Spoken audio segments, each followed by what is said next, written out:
The following is a conversation with Florian Hornig. Florian is an adventurer, coach, and a lifelong believer in helping people create what he calls a hell yes life. From leaving behind a traditional lifestyle in 2010 to crossing the Sahara desert in a van, building a lodge in Zanzibar, and guiding people up to Kilimanjaro, Florian embodies breaking free from societal norms and embracing simplicity and purpose. This is Pre-Zero Sports Talk podcast, and I'm your host, Sid Bensalah. Let's get started. Florian, welcome to the show. Yes, hello. Thank you for having me. And good morning. So, where are you? For the listeners, they don't see what I see. You are inside the sailing boat. Yes. I am right now at the North African shore, so the Moroccan Mediterranean shore in a Spanish city, or anchored right in front of the Spanish city called Melilla. And I'm waiting for a storm to pass, so there is a ton of wind outside. My dog's sitting in the cockpit and waiting for the wind to die down a bit so that we can go to shore, because it's blowing up into the 30s, and it's predicted to blow into the 40 knots, so that means miles per hour. And so it's a bit loud, it's shaking, but at least it's not 15 degrees minus. It is like 25 plus. Wow, I'm jealous, man. I'm really jealous. and I see a Swedish flag behind you, or on your port side, which is the left side. So which kind of boat are you having now? Well, I'm sailing in an old Swedish boat. This one is built in 1978 near Stockholm, Sweden. It's a Halbergrassi 35. And sailing a Swedish boat. As a German, I'm hosting the German flag, and on top I have the Spanish flag, because I'm in Spanish waters, and the Swedish flag is like a reminiscence to its birthplace. Fantastic. Florian, I think a good place to start is back in 2010. You left behind what most would consider a stable, let's say, traditional life. And I've got to ask you, what was that tipping point for you? What made you think, I need something completely different? Absolute frustration, to put it simply. As long as I can remember, I was fascinated by adventurous stories from people leading expeditions somewhere in the tropics, in the jungle, people sailing around the world, discovering the Amazon, or being up in the higher altitudes in the north or in the south, discovering Australia. And I couldn't go to sleep if I had a book that presented a story of adventure to me. And I just kept reading one more page and one more page and one more page until I eventually went to sleep. And I dreamt about doing something similar, and I had no idea how. And all the people that I talked to told me, you could do that back in the time when you had a sponsor, or when you were rich. And nowadays it's about, making your living. You need to get a proper education, find a proper job, a family, a house, a dog. And I thought that if I make it in this world, I'm allowed to do it in the other world, so the adventurous world. And I thought that first I have to become rich and famous, successful, make it in the business world, so that I prove to people that I'm worth it and that I can justify to follow my dreams and just explore the world. And so I went for that business lifestyle, and I went for the job opportunities, and I went for the money. And the more money I made, the more I spent. And all of a sudden I had all these things to pay for without being able to enjoy them, because I was working all of the time. And that was when I realized, maybe that's just not for me. And why work for 40 or 50 years in a life that I don't enjoy in the first place, just to go for the dream that I had all my life. And back then, so we're talking about 2010, that's about 2 years after there was a big financial crisis, and Lehman Brothers collapsed, and I was working as a headhunter in the finance industry. And that was a really difficult time to work in the finance industry as a headhunter. I was married back then. I was fighting with my wife. I was struggling for new business. And so I felt completely frustrated on all levels that I wanted to succeed in order to, well, build the wealth that I thought I need to discover the world. And when everything basically, whoa, do you hear that? I hear that, and you are talking to me. And just for the listeners, listen guys, the wind is blowing so strong that I hear the halyards banging the mast and the rigging. The halyards are the rope that pull the sails up, and probably the backstay and stuff like that. So just for the listeners, and I am so jealous because I really love that, you know. Stormy, windier it is, and happier I am. You know, it's fascinating. Yeah, just carry on. Sorry. Well, since this is my house and everything I own is on the boat, I am getting a bit nervous, especially when I'm at anchor and my boat is heeling over so much that the stuff from the right side of the boat was just flying to the left, because this was, I think, the strongest gust that we had since we are. And how was the sea state? Are they high waves or? Well, it is. We are in a protected bay, and the wind is coming from land. So it's quite flat. So we have like choppy seas and like white foam on the top of the waves, but not enough space, not enough room for the waves to build up. And we are anchored at probably 5 meters of depth, and it's a sandy bottom. So I'm quite. I'm trusting my anchor that we are not going to move. But right now, as I'm recording this, I'm sitting inside and I can't see what is happening outside. So, well, it is putting my my nerves to a test. Well, anyway, going back to 2010, I thought that more or less I didn't like any aspect of my life. I thought that I failed in business. I thought that I failed in my marriage. I thought that I failed in building up a proper lifestyle like my parents always wanted me to do. And that was the time when I thought, you know, if I'm at what felt like the bottom, if I'm at the bottom anyway, I can do what I wanted to do in the first place. And I started to transition into coaching. And I did some coaching trainings, and what I did is that I asked myself the coaching questions. And one thing that I found out is that like physical activity is something which is needed for my soul to thrive. So when I'm outside, when I feel the sun on my skin, when I feel the wind in my hair that doesn't exist anymore, when I feel my heart pump, when I experience my surroundings and the world because I'm physically active in it, that's when I have a big smile on my face. So I thought about ways that I can have more of that, and I had no idea how to do that. So right now, sitting on the boat, being out in the nature was not what I had in mind back then. Well, I dreamt about this, but it wasn't a plan. I had no idea how to get there. The only thing that I could think of was the life that I'm in right now, that I don't like. I wanted to have some kind of adventure. I wanted to be out in the nature. I wanted to have a physical activity.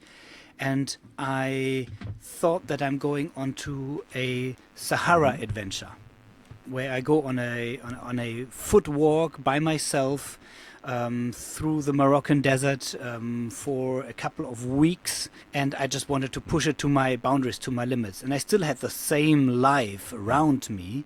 So, Florian, were there moments of hesitation It's a big leap to take, I guess. How did you deal with that hesitation?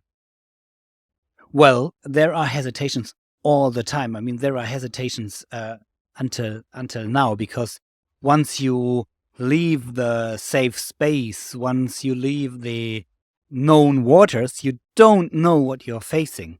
And very often we are afraid of the unknown, afraid of what we have not experienced yet. Mhm.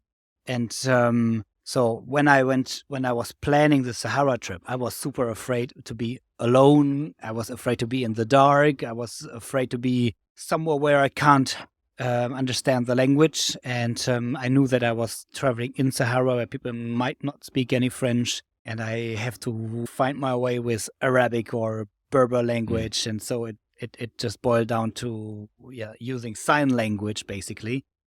And every time that I'm afraid, I'm questioning whether I make the right choice. And there's one question that I can ask myself, which is helping me a lot, and that is with my ex-wife. There's a son of mine called Sufyan, whom I haven't seen in like almost a decade now because, well, troubled waters. And I thought every time that I'm come to the point where I question myself, I ask myself, what if I meet Sufyan again in a decade or two at some point in my life? And what is the story that I want to tell him that I lived through during the time that we didn't see? And so is it the sane option, playing it safe, or is it the going for an adventure, having struggles and making it through, which I would like to tell? And then very often, every time, the answer is very clear to me. And I know what my heart truly wants to do. So my mind and my fear sometimes pushing me a different direction, but I know what lets my heart and my soul grow. Yeah. You've lived in some incredible places, the Sahara, Zanzibar, and experienced a true simplicity. How has living in these environments changed your understanding of what freedom really is, Florian? Yeah, that is a question that I could answer in a lot of different tonalities. Because one thing is freedom of the mind. And basically, we are all free. Nobody can force us what we think. And once I read a description of somebody who was a prisoner of war and who was tortured, and for decades, and he somehow locked his body out, so he didn't let the feelings determine what he has in mind and what he thinks. And the more difficult the situation for him was, the more beautiful his thoughts were. And because he said, well, we are all free minds all of the time, and whatever you do, it is your choice. You could always do the opposite. In most cases, we just don't want to live with the consequences. But whatever you do, there is a consequence. And very often we decide what consequences we do not want to live with, and that's why we think it's without an alternative. But there always is. You could always go for the worst option. So that is one thing about freedom, because I felt that very often I made decisions that did not make my life easier. And yet that proved the freedom to me. And then on the other hand, there's the freedom of how you live your life. And there I realize how blessed I am with the passport that I have and with the membership of the European Union, and that I can, more or less, as long as I'm alive, I can travel wherever I want to. And I just have to show my passport. I don't have to pay any money. I don't have to apply for that. I can relocate inside of Europe as much as I want. And even outside, I can travel to most of the places in the world. Just not because of who I am or what I have achieved, just because of the passport that I have. And living in these places, like Morocco, being married for a while to a Moroccan woman who had a Moroccan passport, living in Zanzibar, which is part of Tanzania, and traveling in other places in mostly East Africa, I see that those people do not have the choice. They can't. They can't decide that they want to live in a different place. They can't decide that they want to travel somewhere because they are simply not allowed when they are at the border. Right now, I'm in Melilla, so it's super easy to go here, as long as you don't stay longer than 24 hours, as I have just experienced. But just because of the passport and the flag that I have on the boat, the people on the other side of the bay, they can't cross it because they have the wrong passport. And that is showing me a lot about freedom and liberty in society. So the one is the freedom of your mind, the freedom of your choices, but the other thing is the freedom of your behavior. And there are societies where if you choose to love somebody of the same sex, they will lock you up, or they might even try to kill you or do kill you for that. So that's a very limited freedom. Yeah. And I think it is. So I'm a fighter for freedom. I think people should have the choice. Sometimes there are consequences that you don't like with the choices, but like to lock ourselves in Europe up against people from the rest of the world, that is like limiting freedom, limiting choices. I'm like I don't like customs, borders, tariffs, and all of that, because it is limiting the freedom and the choice of people. And most of the time, it's just to protect those who have more. Yeah. Very often they have more because, or to the expense of others. Yeah. It's a fine balance, Florian. There is no a silver bullet, or there is no one fit solution for everyone. I understand deeply your meaning about freedom, and I agree with you. We citizens of the Western world, most of the time we take things for granted, and we don't appreciate. I think we forget quickly how lucky and fortunate we are. So I fully understand your point, and I'm curious. Yeah, and you mentioned you mentioned something super important to me. Nothing is for granted. Nothing is for granted. Yeah. You can be dead any moment by the force of nature, by maybe luck, maybe some force by other people. But it's even your life is not granted. It's just happens to be that way right now. And so make the best of whatever you Absolutely. have. And like our society, our laws, our rules, our religious beliefs, nothing for that is granted. It is like, even if we say you shall not kill anybody else, I mean, there are people who are killing other people. There are states at war, and all of a sudden it's okay to kill other people. So it is not for granted. And that is something that I am very shocked of, especially in Europe and, across the Atlantic Ocean and the North America, that people don't take, that they're not grateful for what they have. Yeah. Absolutely. And this is the point, that we in the West, we take everything for granted, and we forget how to appreciate the simple things in life. And unless you get out of your comfort zone and you travel the world and you meet new people, new communities, new way of thinking, if, let's say, you try to read a little bit and embrace their history, the culture, and stuff like that, quickly you figure out there is so much common ground, because at the end of the day, we are humans. And I'm curious, Florian, what were the most profound lessons from living off-grid in the desert or at sea or on an island? Yeah, that it's not important how much you have or how much you own. It's much more about the realization of how much you need. Met super rich people and super poor people that were both happy and or unhappy. And some people that I met in the Sahara Desert, they are the kings of the world. Like they are like nothing can harm them. They had the strong belief in God, and they said, as God, so inshallah, as God wishes. But so like, if they are bitten by a snake in the night, they say, well, inshallah, if God wishes so, it will happen. Because in the end, you can't influence it anyway, and it will not be your decision. So if you put it in the hands of God or in the hands of luck, it is something else. But the important lesson for me was that they just accept what is, and that they have a way of walking through life. Nothing can harm them. Yeah. And they were happy because they had more than they thought they need. And that is the same in Tanzania. People living in the big cities where they think that they need to go shopping into these places that they can't afford. They are super unhappy, although they have more money than their relatives on the countryside. But they don't have shopping places to go to, and they are super content and happy because they think they have more than they need. So once again, it is very often. So once you have enough to eat, and a safe shelter, maybe a couple of friends, it's all you need to be super happy, unless you think you need more. Yeah.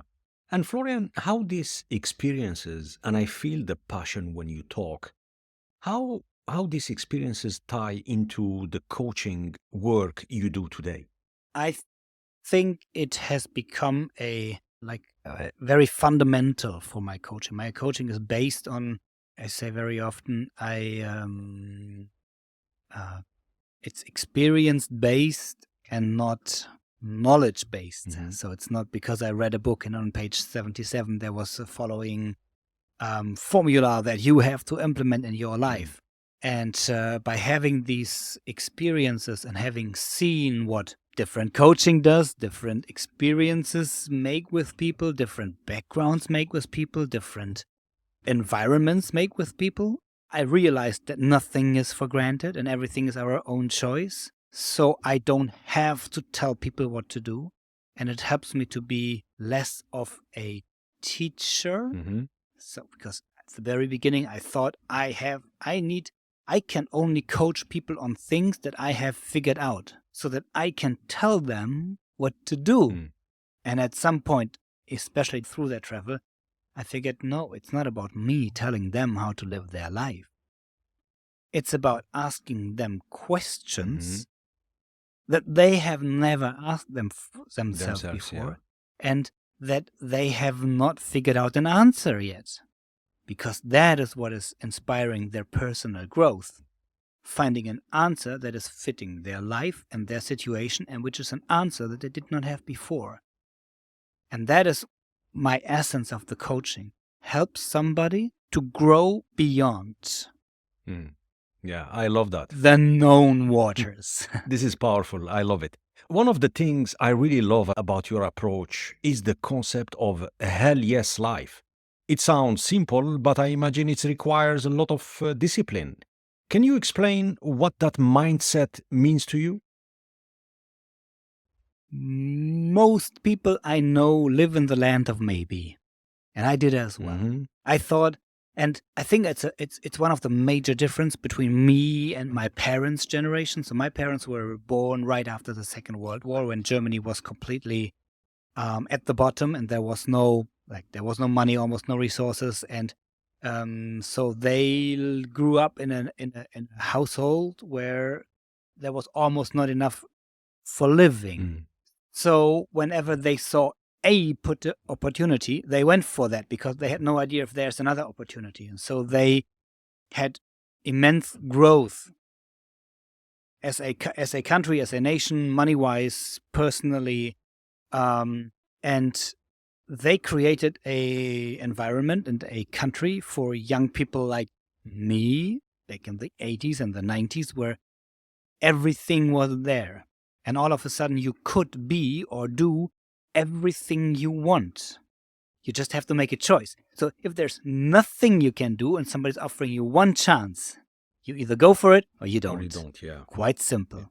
If somebody offers you 1,000 chances, you say, oh, maybe I go for that, or maybe for that, or maybe this, or maybe that. So you can do everything, but you can't do everything at once. And I worked as a career service consultant for the oldest business school of the world, the ESCP Europe from Paris. And the graduates, they were super well educated, and they could do almost anything they wanted with their degrees. And they always felt whatever decision they took, they felt like they're missing out on everything else. And so whatever decision they made, they felt unhappy about that. And this is about opportunities and job opportunities, but it's the same with everyday life. I mean, with Facebook and Instagram at your hands, you see all the possibilities, what you could do with your time. And when you decide to only climb one mountain, only sail one vessel, you are not sailing all the other vessels. You're not climbing on all the other mountains. So people say, I would like to climb on every single mountain of the world. Yeah, you can't. Not today, not tomorrow, not next week, not even next year. It will take a lifetime and you will not be done. Yeah. So those people who manage to focus on one thing for now, and I'm completely happy, completely fine with changing my mind, climbing one mountain and saying, you know what, I've done that and I know mountain climbing is not right for me. I'm going for something else. But I was happy doing it, and now I'm happy not to do that anymore. And now I'm happy sailing. So because life is always happening in the moment. It's always happening right now. Absolutely. And right now you can do one thing and be with that one thing. Otherwise, you're doing one thing and your thought is for something else. And I personally struggle with that all of the time. And sometimes I'm doing the most beautiful things and I'm super unhappy because I worry about things that I can't control anyway. Yeah. And the moment that I'm completely in one thing immersed, I have the possibility to enjoy it. And so what is much more interesting about the hell yes is the hell no. Because most of these things on your maybe list don't move into the hell yes. They move into the hell no. Yeah. All these things that you could potentially do, have, own, or go for. If you say it's a no for now, then all of a sudden you can sharpen the clarity of what you do want to do. It's easy to say yes than to say no for most people, I can tell you that. And Florian, how do you teach people to discover their own hell yes moment or hell no moment? Yeah, that's the difficult thing about the teaching. I'm a full-time traveler, and I am writing about my travel journeys on my personal blog, and I'm sharing all these experiences. And that is more of a teaching or a showing aspect for people who want to see that. Right now, I'm sailing with my girlfriend who has a YouTube channel producing wonderful videos, and so for everybody who wants can click in. Binge watch or watch an episode every week and be inspired for their own decision if they want to. So that is like teaching on request. So if somebody wants to, they can. In my coaching, I would really love to teach people, but it's not up to me to decide that. So what I'm doing there is I'm much more passive, and I'm asking these questions, and I'm so often people have figured out their life in their head and they make some conscious decisions. Why? So that you could put in an Excel sheet. Why does it make sense? And on the inside, it doesn't feel good to them. And I have a very good bullshit radar. I can figure out where there is a gap between reality and the theory. Yeah. And I'm putting my finger there. I'm putting my finger where it hurts. Say, really? Really? I mean, is that really what you want to do? And what is going to happen when you're done with that? Who are you? Are you that person already? And then it's up to them. So some people block off and they say, this is not for me because it might lead to me facing my fears. Because the fears is what's holding you back in the place where you are. And, well, everybody has fears. That's why we are still alive. I mean, if all of our ancestors survived because they feared death. Yeah, it's more the fear of the change, because for most people, the idea of change, they don't embrace change, and they are scared about changing a lifestyle, changing something that they are used to, and the unknown of what is on the other side, you know. I disagree. Yeah. I disagree with that, because if you talk to people who are at a really troublesome place, they love change. If you're locked up in a prison and I offer you change, it means you might be out of prison. if you do not have enough food on the table for your children and I offer you change, those people very often go for the change. So not wanting change is very often a sign that, well, life is still too good for you. Mm-hmm. Yeah, yeah. And that is something, if there's somebody who complains but doesn't want to change, I think it's super helpful to realize, I do not want to change because I already have a lot of things that I don't want to lose. Yeah, absolutely. Look, I agree with you. My point was for the majority of the people that they are comfortable in their life, that they believe strongly that they have everything, and shifting to something new or pivoting to something that there is unknown, they don't have, I will not say courage, but they don't think twice about is it worth it or shall I explore and things like that. That was my point. And Florian, you've led climbs on Kilimanjaro, run long distance marathons. These aren't easy things to do. What role does pushing physical limits play in your personal growth and in the work you do with others? It's another way of leaving the comfort zone. I think if you never experienced pain, it's difficult to appreciate what you have.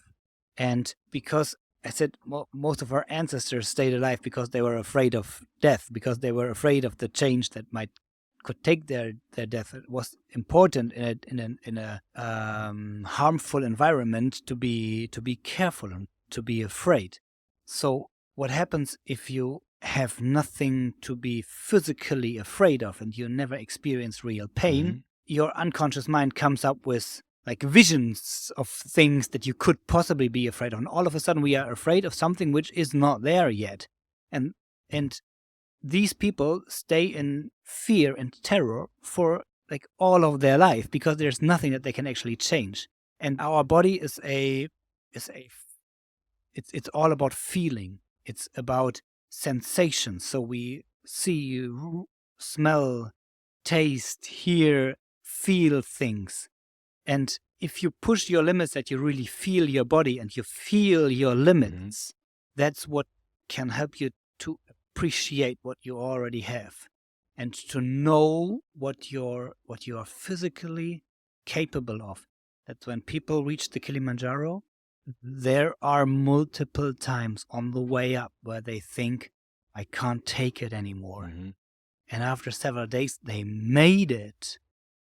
This can unleash a lot of personal power if they think that they can't finish that job task, finish the Excel list, and if they remind themselves of going on Kilimanjaro, hey, well, maybe it's not about I can't do that, I just need a little rest, and then I refocus and I get my things done.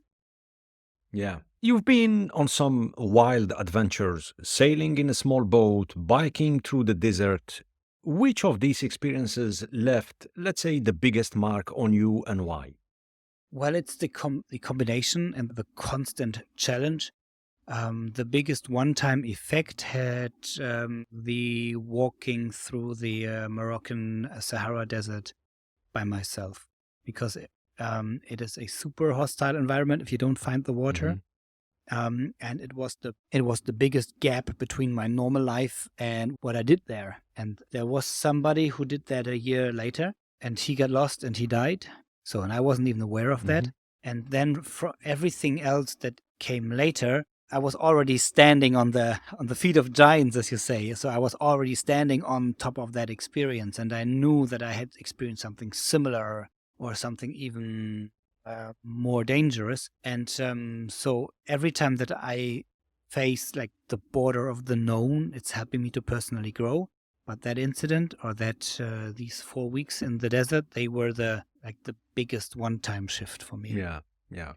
Earlier, you described extremely well the impact of the adventure and the opportunity of traveling by all means and discovering new communities, meeting new people from all walk of life in regions like Tanzania, Morocco, and you explain your understanding of happiness within those communities. Let's talk about nature. You're clearly someone who thrives in nature. How does being in tune with natural rhythms like sunrise, fresh air impact your well-being, Florian? Yes, and our connection with everything else. If you just look back in the history of time long enough, like everything emerged out of like one single spot when the universe exploded. So everything there is just a different side of the coin. And so it is not possible for a humanly body to exist without anything in biology, chemistry, physics, and all of that is needs to be it needs to be true, it needs to be there right now in order for us to exist. So you can't put the human body away from everything else that exists. So it is influenced by another. And these millions of years that our ancestors lived, they always lived direct dependency to nature. And just about the last 100 years, we lost most of that. I mean, just talking about physical, artificial light. So there's something which is called an circadian rhythm, I think. And this is how your hormones are influenced by the daylight, and how this can be mixed up by artificial light, and how several aspects of your hormones are activated by physical exercise. I never feel as alive as being out there in nature and waking up with the sun on an early morning, or going to bed. And there's a saying in the sailor community, it's called sailor's midnight, which is 9 o'clock. Because it's like 3 hours after it gets dark. So it's getting dark at 6, and then you have 3 hours of maybe you have you eat some dinner, you have a glass of wine, but if you don't have any artificial light, then it's already 3 hours dark. So you feel like it's the middle of the night. And that's what most people experience at midnight, because they have the lights and the TV switched on until 10, and then 3 hours later it's like 1 in the night. And I think this is messing up our rhythm, our sleep rhythm, our hormonal rhythm, our food rhythm. And I can tell that when people visit me in Sahara, where we do not have any artificial light and where we are walking through the whole day, it takes about, so when they arrive, they all talk about their jobs and their achievement and their titles and who they are and what they usually do. And the day 2 to 3, they are asking questions about what the others are doing. And then from day 3 or 4, they talk about life, friends, and what they enjoy about the moment, because they are in sync with themselves, the surrounding, the nature, and the small community that is traveling together. And I think we are missing out a lot of that. I personally am, and for me, it is a source of happiness. Yeah. Florian, let's talk about something that is really dear to me and for sure to you as well. Through all your Dogs. travels. Dogs, yes, we love dogs. And we spoke about that before jumping into the today's recording. Let's talk about the state of our planet. Through all your travel, how was the condition of our open spaces, either the oceans or the desert, forest, from your perspective, from your experience by traveling? We are everywhere, and the human species has created a way of destroying everything that doesn't feed its own purpose. So if you can't eat it or consume it, it will be gone soon. Yeah, thanks for sharing. Let's talk about adventure. And I believe that every one of us had a dream to go for an adventure trip, discovery and things like that. But I would say maybe 80% or more couldn't achieve that dream, or putting it in a bucket list, or just waiting for the right opportunity to grab it and then just go, leave everything behind and go. For the listeners, Florian, for those feeling stuck, what's the very first step they can take towards living a more adventurous life? So my answer in a personal conversation would be, I don't know. What is it? Yeah. There's a thing that I'm following in my coaching, and that is dream as big as you can. So if you are not afraid of living your dream, you're not dreaming big enough. Mm-hmm. Because a dream is not a strategic plan how to live next year. A dream is having an idea where you have no idea how to get there or how to be there, because it's a dream. It's so far away that you don't know what to do to get there. And if you have such a dream, and then you ask yourself the honest question and waiting for an honest answer, like what is the smallest step? The first 3 steps, not the first big step. What is the smallest step you can do today that will bring you 1 step closer? People will know. Yeah. Do that step today and ask the same question tomorrow. And the 2 of us being sailors, you know how much of a difference 1 degree of course can mean if the distance is long enough. Yes. Yeah, absolutely. Florian, I think now it's time for our lightning round. You ready for a speedy Q&A? Go ahead. Go ahead. Excellent. What's one place in the world everyone should visit at least once? A place without any proof of human beings. Mm-hmm. If you were stranded on an expedition and could only bring 3 items, what would they be? Like Aladdin's lamp. Mm-hmm. So no. You're talking about physical items? Yeah, physical items. Let's say Swiss knife, yeah. pocket knife. Yeah. So that would definitely be like a knife, something to make a fire, and a blanket. Mm-hmm. Like if you have like one big knife that you can use for even chopping wood or cutting something, and something to make fire which doesn't run out of gas in a day, and then something to keep yourself warm during the night. Excellent. Favorite book on adventure or exploration? Adventure or exploration? I don't know how the book is called, but I love the travel adventures of Alexander Humboldt. He was it Alexander? There were 2 Humboldt brothers. The one stayed in Germany and he created basically the whole university system, and the other one was the adventurer. And from wherever he was sending home notes, and they were published in all of Europe, and everybody was waiting for the new message from Humboldt when he was traveling the world. Like one thing he traveled he found out some tribes in the Amazon region, and they had these super poisonous arrows, and they showed him how they are made, and they said they're super poisonous and you can't even touch them, and he thought that can't be true. So he made a bet with them, and he bet that he can, like 1 drop of them on the tear spit will kill you, and he made a bet that he can drink the whole thing because he thought that it has to enter your bloodstream. Yeah. And he did so, not knowing what he was drinking, and he survived that. And that was the proof of how this thing is working. And then later he wrote about that in his travel journeys. And there's a book. It's like The Adventures or the Travels of Alexander Humboldt. Good. Name one person who has really inspired you deeply. Well, talking of Alexander Humboldt, him. But like the nearest to my heart is my girlfriend. Great. When you're on the edge of something big, how do you deal with fear? Bring myself into the moment, because if there's a situation,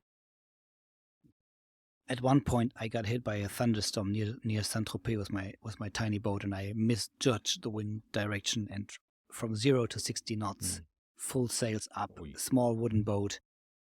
That moment, I was super, super scared that we are going to sink the boat. There was not much to think about. It was just like steering, reacting what is happening.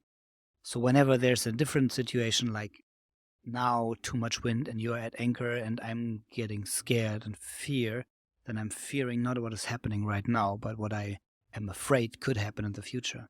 And what helps me there is to bring it back to now, like what is happening to me right now, and what can I observe and how can I react? If you have to choose, Florian, mountains or ocean? I am searching for the combination. So that's why I love Elba. That's why I love Corsica. That's why I would like to go to the Marquesas, where you have the ocean and the mountains. Yeah. Coffee or tea?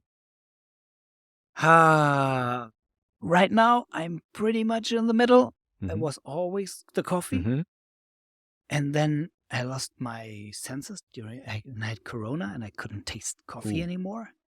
And I switched to tea, and then it was only tea. And now I'm slowly reintroducing the coffee. But if it would be an either or, I'd go for tea.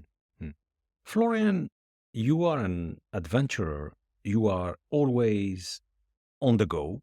But seriously, what do you do to unwind when you have, let's say, a tough day or a tough week? Having a deep and honest conversation with my soulmate. Nice. Best piece of advice you've ever been given? Do it. If you could eat only one meal for the rest of your life while traveling, what will it be? So when I'm traveling off grid, I'm super happy with beans. Yeah. But if it was like one meal for the rest of my life, I'd probably go for something like a Moroccan tagine, because there's lots of stuff in there, lots of flavor. Any particular tagine? Chicken, meat, lamb? Like 90% of the time I do it veggie. If I'm adding some meat, the best is to go with some strong and bony meat, because that is enhancing the flavor. Yeah. And in any case, for the listeners, the Moroccan tagines, it doesn't matter what kind of tagine, they are all delicious. You won't be disappointed. So it's, I fully agree with you. How would you describe...